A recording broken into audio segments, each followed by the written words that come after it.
आजवर तुम्ही आपल्या मुलांची हौसेनं बारसं घालणारी अनेक कुटुंब पाहिली असतील। आपल्या मुलांच्या बारशासाठी त्यांनी राबवलेल्या नवनवीन कल्पना पाहिल्या असतील, नवनवीन आयडियाजमधून केलेलं फोटो सेशन देखील पाहिलं असेल। या बारशावर मोठा खर्च केला जातो, मात्र आजवर तुम्ही कधी गाईच्या वासराचं बारसं केल्याचं ऐकलंय का? तेही जाहीरपणे लोकांना कार्यक्रमांचं खुलं आमंत्रण देऊन।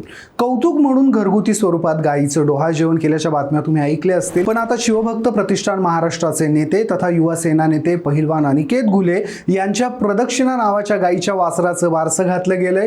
गोसेवक असणारे अनिकेत घुले यांच्या खिलार गाईनं वासराला जन्म दिला होता। हौशी अनिकेत घुले यांनी मोठ्या हौसेनं थाटात या वासराचं बारसं घातलं। यासाठी माणसांसाठी केले जाणारे सगळे विधी केले गेले। अनिकेत घुले यांनी यासाठी आपले मित्र, पै पाहुणे आणि आप्तेष्टांना जाहीर आमंत्रण दिलं होतं। यासाठी मोठ्या स्वरूपात त्यांनी कार्यक्रम आयोजित केलेला।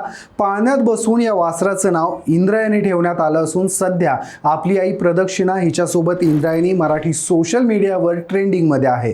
गोसेवक अनिकेत घुले यांचं सध्या मोठ्या प्रमाणात या आगळ्या वेगळ्या कार्यक्रमासाठी सोशल मीडियातून कौतुक केलं जातंय। आणि अनिकेत हे देशी खिलार गोवंश संवर्धनासाठी देखील नेहमीच प्रयत्नशील असतात।